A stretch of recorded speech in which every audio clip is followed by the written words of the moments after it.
Go.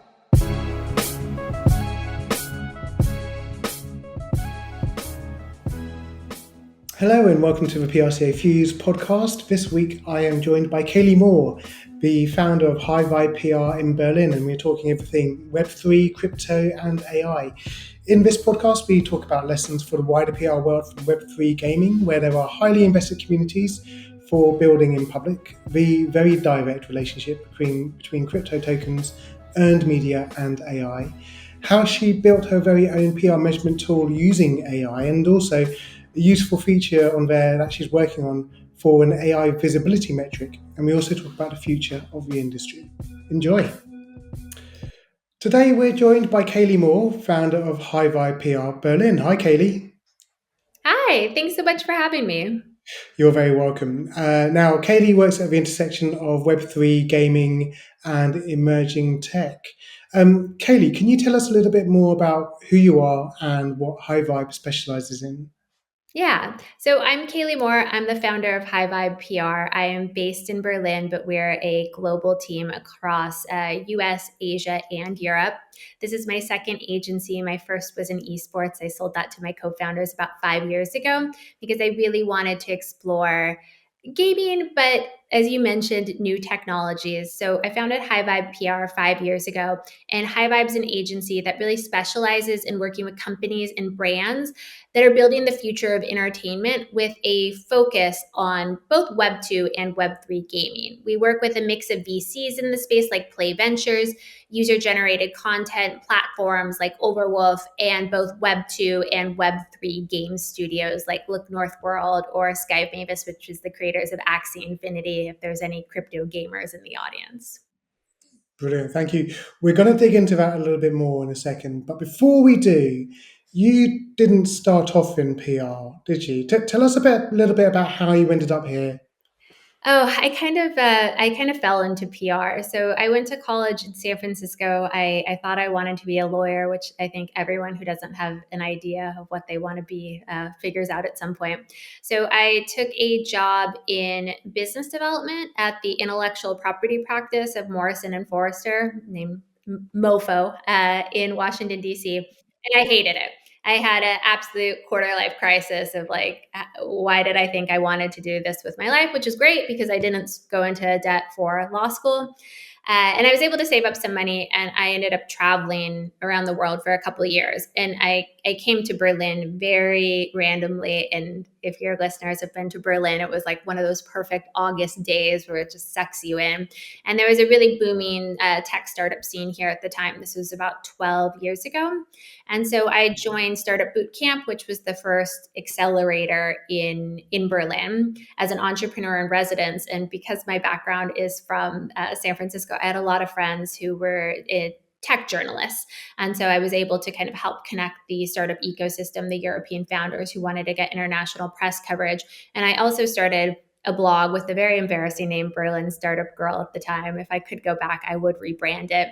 But I did a data-driven analysis. This is before CB Insights of what startups were getting funding in Berlin and how that compared to other ecosystems. So I was able to get a lot of kind of organic PR coverage for myself in Forbes, TechCrunch, Sunday Times of London, which is really the kind of helped me launch my PR career. And then from there, I went in-house with Rocket Internet, which did an IPO also probably 10 years ago in Germany. And then I joined Bitcraft Ventures, which was how I got my start in gaming about 8 years ago.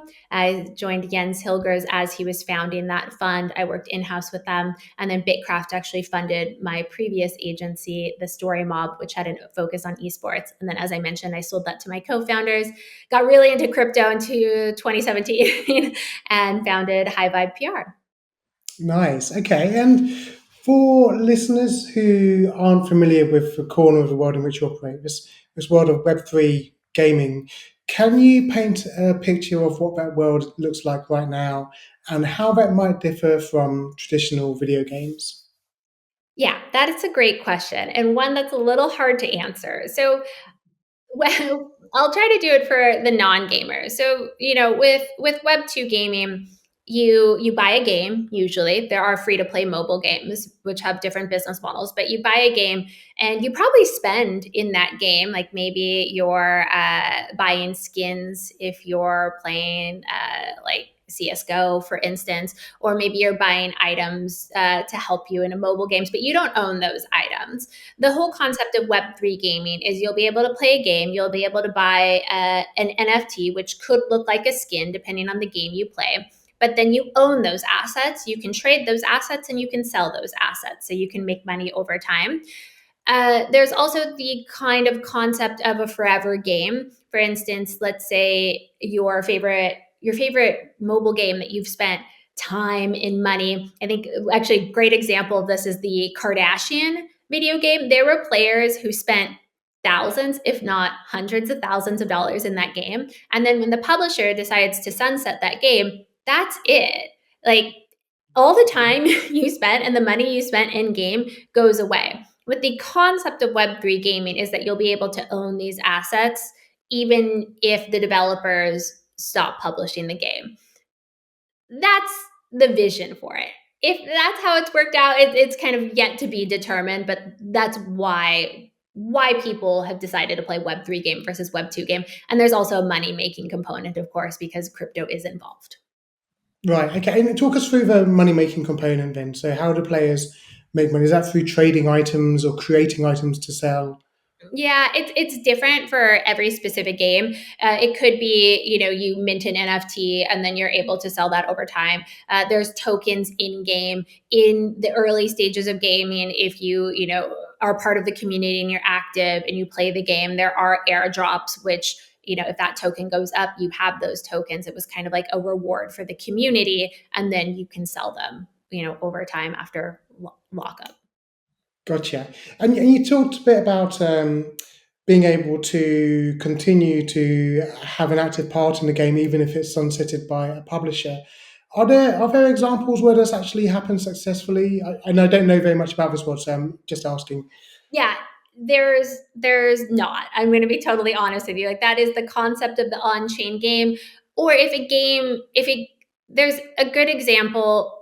There's an example of a game that recently sunset called Pirate Nation, and it was created by one of the founders of Zynga, right? So also a game that was, of Farmville, which was purchased by Zynga and then eventually shut down. So that's why he wanted to build an on-chain game. So the concept of an on-chain game is everything's on-chain. It kind of lives forever on the internet. You can see that. That game shut down. People still have their NFTs, right, from the game. They're pirates. It's part of the pirate characters. But of course, the value of those NFTs will go down. So you do still own those assets, but do they have external value? Not so much. Okay. And so when with these games are building very, very invested communities around them then. So for players, the creators, so they're very much when they're making changes to the game or making adaptations to the game, they're doing it very much in public. What does this mean in the world of comms and PR? Because I guess they have to be super transparent and have to engage the community at every stage, right? Absolutely. So I feel like there's been a big trend in PR over the last year and a half, particularly in tech PR, of founders going direct. So, what that can mean is the founders are sharing their vision on X. You aren't relying on media to tell your story. You are taking control of your narrative. And while that might be a newer concept for, publicly traded companies, of course, or founders in tech, founders in I would say both in Web2, mostly Web3 gaming, this has always been the norm because you have to build that community to make a game successful. You need to be able to showcase your vision, what sets you apart, and then also add credibility in a world with crypto where people might not be doxxed, so like kind of anonymous founders, which can do rug pulls, right? So they raise money for tokens and they take it out. Like we have a lot of that in the crypto industry. And so the very successful founders that we've worked with in the Web3 space are extremely visible and have direct access to the community. One thing that also sets Web3 gaming apart from Web2 gaming is, as you mentioned, you're building in public. For better or worse. So I think we're actually seeing a lot of kind of traditional games and Web2 studios not follow this exact same model, but they're also reworking their model to iterate faster and to get direct feedback from the public. And like I said, for better or worse, you get a lot of community buy-in, but of course there's a lot of negativity, especially when the market goes down, which is out of your control a lot of the time when it comes to Web3 gaming. Web3 gaming tokens or alt tokens are usually tied to what's happening with Bitcoin or Ethereum. So, if the market's down, you're gonna face a lot more criticism, which maybe has nothing to do with your game. So founders, but I think not just Web3 founders across the board, especially when you're going direct, need to have a lot thicker skin than if you can hide behind your corporate press releases or your comms agencies. And with these founders that are going direct, is it fair to say they are being more transparent and honest? Are they perhaps more? Are they perhaps even less polished and bring more of their personal personas to the table than like the CEO of a FTSE 100 or a Nasdaq listed company? Well, I think if you're the CEO of like a publicly traded company, it's a little bit different. There's stock price involved. And yes, there are token prices involved here, but I think we kind of look at it through a slightly different lens that I would say. But honesty is critical.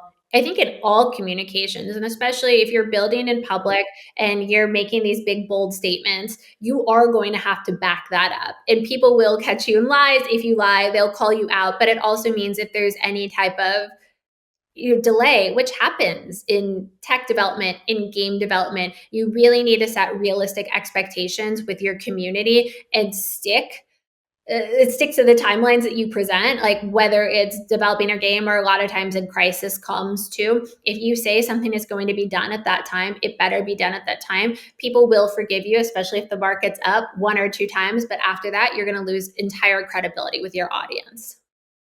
Yeah, and value, market value is very much tied with visibility in your world. I mean, we talked a little bit before about the impact that AI and AI generated responses has on your world.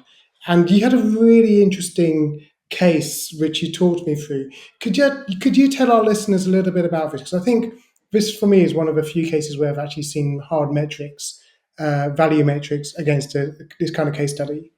Yeah, absolutely. So before I go into that, I want to just talk about like a couple of statistics to really frame this conversation of AI. I'm sure a lot of your listeners have read or heard about the Muckrack report on AI. So I'm not going to go into that, but there was a report. I think it came out 2 weeks ago, sometime in the last month. It was a Sensor State of AI Apps 2025. So we looked at it really closely because obviously it had a lot about like mobile games.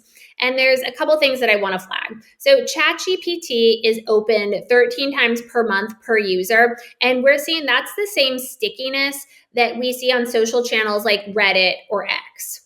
Also, ChatGPT now averages 7.8 sessions per day per user, and that's more than Google's mobile browser cohort. So, what we're seeing, especially with the younger generation, is people are no longer asking Google for advice or for games or what they should play, but they also aren't asking their best friend or TikTok. They are asking ChatGPT, Gemini, Grok, what games should I play? What crypto games should I invest in? And so crypto games, because the overall crypto market was down, especially for ETH, crypto games haven't been as popular. We kind of follow the cycle of ETH, I would say. And then let me pull up the exact date here. In early August, so we're talking like August 6th to August 16th, the Google search trend, so this is Google because ChatGPT doesn't release trends like this. The searches for crypto gaming skyrocketed. They actually went up to the same point that they were in 2021, which is like the all time height of crypto gaming.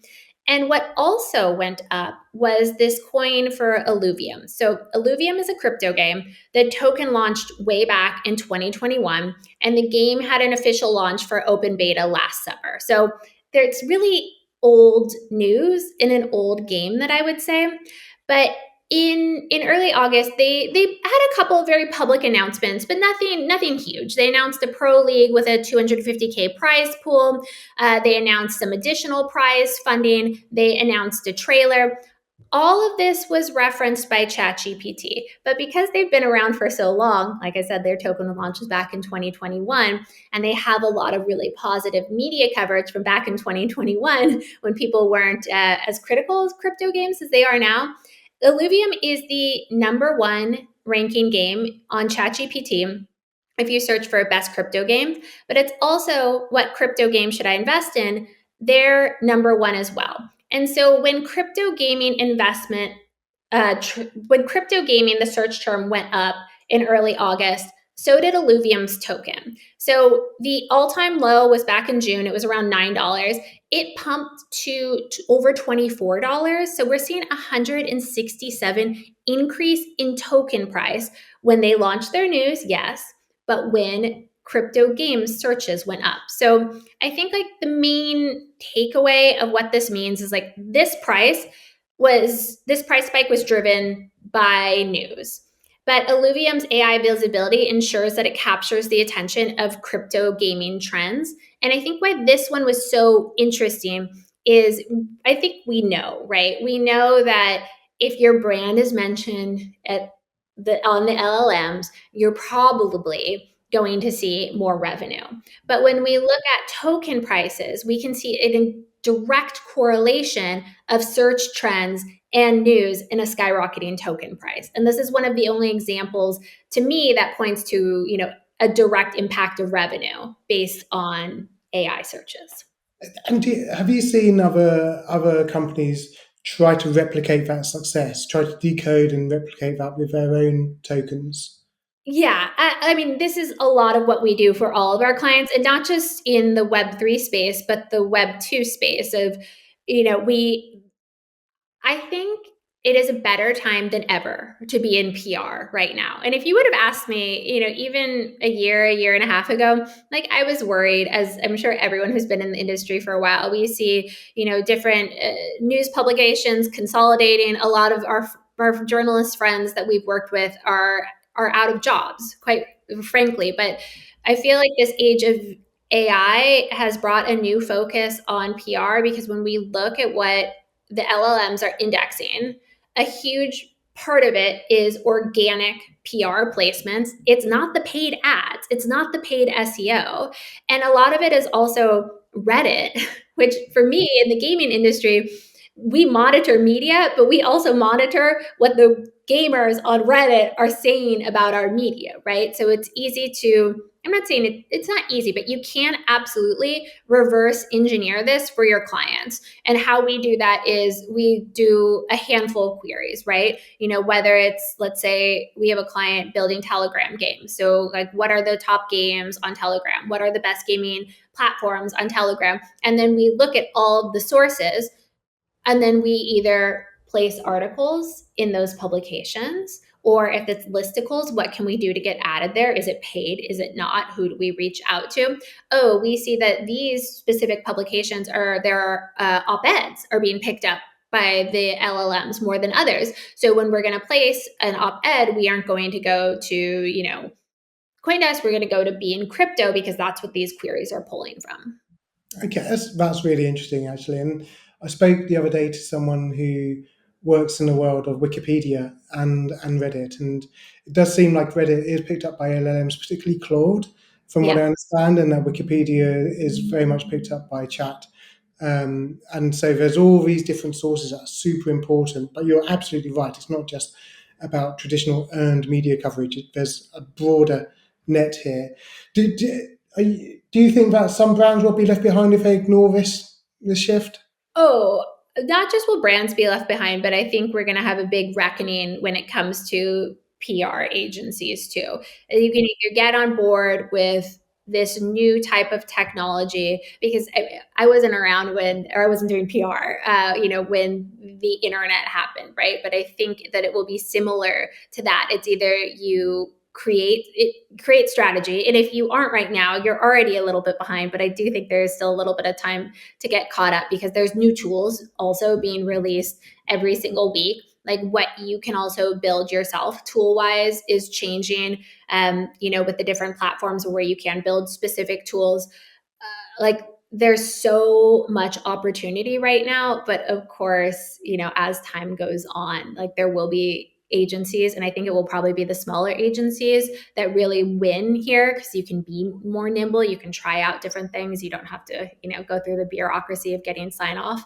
But I think the smaller agencies who embrace this new technology are going to be the real winners. You're not the first person to say that on this podcast. I've heard that from quite a few different people, and I think you've got some direct experience, haven't you, in with building tools with AI. Could you tell us a little bit about what you've built, and I'm really interested in the process that you went through, and maybe some of the challenges you faced along the way. Yeah, absolutely. So one of my major complaints since I built a PR agency is the reporting tools.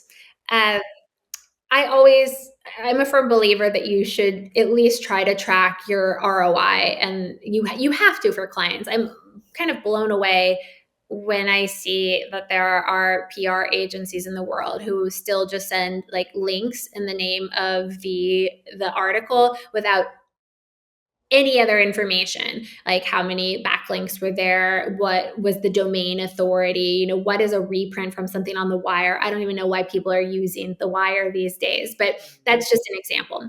So there are obviously reporting tools out there. We've used a lot of different ones. I'm not going to throw anyone under the bus today, but they look like they were built in 2000 because they probably were built in 2000. They are not easy to customize. Things like the screenshots are constantly broken. It just looks like a very dated report. So I've always wanted to figure out a way that we could do highly customizable reports in very much our style or our client style. And then what metrics can we use that really highlight our ROI that aren't just some bullshit metrics. For an example, we had a report for a client, and the tool we used said the estimated reach was 3 billion people. I mean, we got great coverage. We're in Variety, we're in Forbes, but there's no way that 3 billion people were reading those articles. So it's just, how do you justify that? So I had actually started thinking about working on this about 2 years ago, and I had contacted a dev team, but then I ended up pulling out because it was going to be expensive. And at the end of the day, it's an experiment, right? Like, I don't know if I can create, or I didn't know if I could create a product that would be scalable, that would be affordable, that would be better than everything on the market.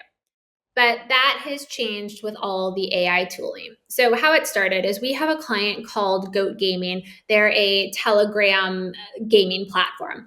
And the CEO made a mandate last year, kind of before all the AI hype, that every single person on the team needed to create or vibe code their own AI tools. So, this is not for developers, this is the assistants. This is the accounting team. This is the marketing team. They had to use tools that are pretty easy to use. Like literally anyone can use them, like Lovable, Lindy, for instance, to kind of streamline different processes. And I would talk to the head of marketing, every week on our client calls. And I'd always ask, like, what have you built internally? And hearing what they were able to build internally just by dedicating a couple of hours really inspired me that maybe now is the right time to build our AI tool. So how I started. So we had the simple idea, right? How can we replace these clunky PR reporting tools with something smart and automated? And at first I started with asking ChatGPT some questions. Like, I don't know how to code at all. I read a couple of articles. I started with Windsurf actually, which was really clunky and hard to use. And then I went to ChatGPT and kind of asked it how to code. I asked Claude to help me sketch some screens, build some first features, get structure in place. And it was at that point that I realized I need someone with a little bit more technical expertise to answer some very basic questions for me, which I guess you could probably ask the LLMs, but I wanted someone with more knowledge, like particularly when it came to, okay, I realized I'm not just going to build this for High Vibe, but I want to build this that maybe we could scale and release it to other agencies.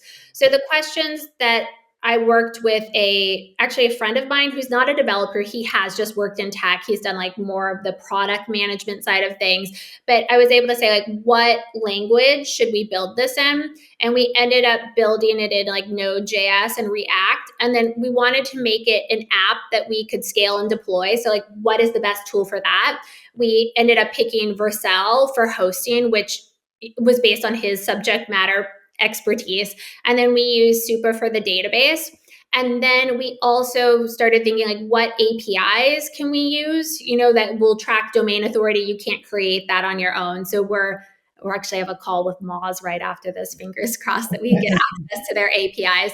And then also to see, like, is there anything out there that has like an AI visibility metric, which I'll get to later because the answer is no. So we're building that internally. So we used this was the tough part of the process, because first we started with ChatGPT, where we were kind of saying like, fix this, and then we were having a copy and paste, and it was an absolute nightmare. And then we learned pretty quickly that we were going to have to use like Cursor plus ChatGPT.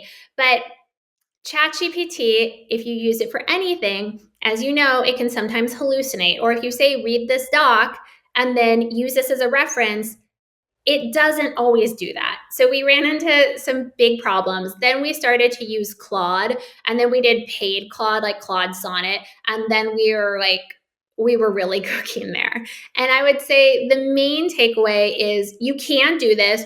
It does help if you have someone who's at least technical to be able to answer those questions of like, what tools should I use? Because that probably would have taken me an extra 3 weeks of kind of trial and error. So I did save myself some time there. And I think the main thing we found was also guardrails. Like, we created a doc that we like all the guardrails were placed. So like, do this, not this, like, look at this, look at this. And then the doc got really long, but before we would change anything, code anything, add anything in, we'd upload those guardrails docs. And we found that Claude Sonnet actually follows the guardrails like much more than ChatGPT did. Oh, interesting. Very interesting. I want to hear more about this AI visibility metric, because I imagine this is going to be quite something that's quite useful to the industry. I read something, I think it was from someone at Edelman who's experimenting with AI and looking at trying to decode what goes on with LLMs. And one of the challenges that they found was that it wasn't very consistent in the answers that it gave. So you could ask the same question like twice at different times and get completely different answers.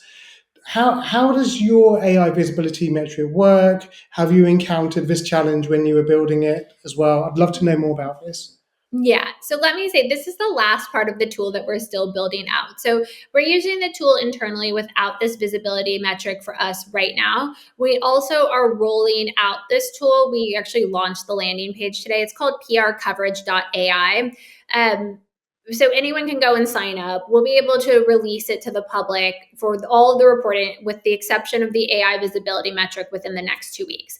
But what we are trying to determine right now, which I don't think anyone has done yet, otherwise we have not found them, is, when you work with clients, we typically have like the wish list. Where do you want to be? Is it the Forbes? Is it the Wall Street Journal? Is it, the varieties of the world, depending on what your business goals are, and reverse engineer that. And so typically in PR, that's one of the ways that we've shown our value of like, we've gotten you in this place that you want to be. Here's our gold star above it. And it's gotten, like I said, this many shares. This is the domain authority. But now more than ever, we're looking at what are the publications that are getting picked up by the LLMs. So to me, an article needs to be indexed in these LLMs for it to be a success, because if you can't find it, did it even matter?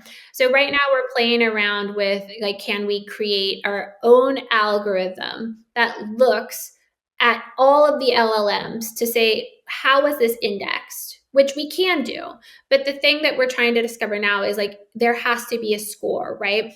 How was this indexed? Was it positive? Was it negative? Was it neutral? And then creating an across the board metric so you can compare, like, was that was that article in Variety versus Forbes in terms of the AI visibility, what was more impactful? So that's what we're building out right now.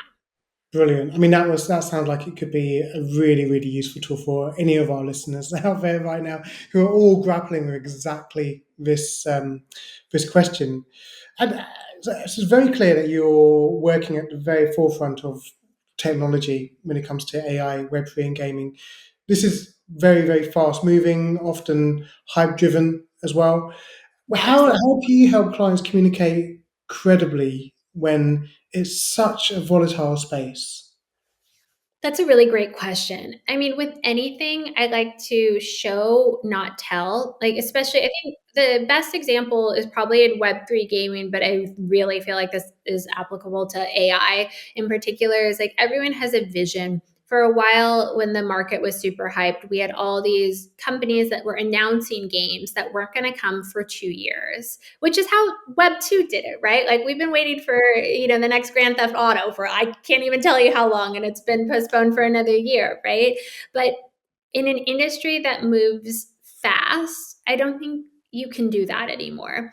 And so we always advise our clients in both like the Web3 gaming space and the AI space, let's not talk about what you are building to build hype because that's just getting lost. That's what everyone's doing. But have you launched a product?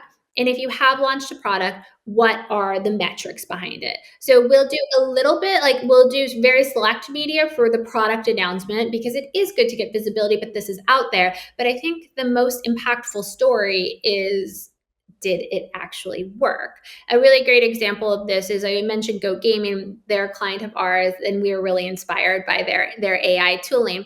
But they launched an AI agent called Amy on Telegram. So what this looked like originally is Amy would do tournaments. Amy would roast you. Amy would talk to players. And we did announce Amy, and we got it picked up in Web3 publications, but we once Amy was launched, we were able to see there's 4x engagement by the players who interact with Amy. And this is scalable and this is repeatable outside of gaming, right? This could be used on any Telegram community. And so once we have those metrics, then we did a bigger podcast push to get into like traditional gaming. And we also got them in Fortune. Simon, the CEO, was a speaker at the Fortune AI Brainstorm Conference talking about the success where we never would have pitched the Fortune Brainstorm Conference if it was just this is happening. But when you can show the success and how people can replicate it, it's just a much more interesting use case and story. Brilliant. And it's moving very, very quickly. What do you see on the horizon for Web3 and the Web3 gaming world in particular? Yeah, well, I won't get political here. But one, I guess, silver lining of this administration is I ultimately think this administration is probably very bad for the crypto narrative overall, but we are seeing a very different regulatory environment than we were seeing before, and so I think that's going to be positive for more mainstream adoption of all crypto tooling and applications when it is a legitimate industry, when there is more credibility, when there are going to hopefully, knock on wood, be less scams, right? Time will tell on that one. Then we're just going to, everyone says they want to be the first game that reaches like 1 billion players, but in this regulatory environment, maybe we'll get there. Wow. Okay. And if someone was entering this world in which you operate and they're starting their careers right now, what piece of advice would you give them to future-proof their career? You have to learn the AI tools. Like you have to like live and breathe it. And it sometimes feels like it's a full-time job because there's so many different tools out there. But I think to stay competitive, especially in PR, you have to be trying like the different demos. And I was never an SEO expert, but like we're using Ahrefs internally because that helps us with the LLM optimization. I have a demo call with Profound. You have to know what is coming out, and it does feel like a crazy full-time job because there's so much new. But how can you advise your clients if you don't understand the industry? Yeah, I think that's brilliant advice. We've been playing the VOFs as well internally, and it's really helped us. Yeah. So you talked a bit about PRCoverage.ai. Where can people go to find out more about High Vibe PR and more about you? Highvibepr.com is our website. We've just updated it with a lot of new, both AI case studies and also the traditional gaming case studies as well. And I'm on X/crypto Twitter, Kalie Moore. Perfect. Thank you very much for joining us, Kaylee. Thank you.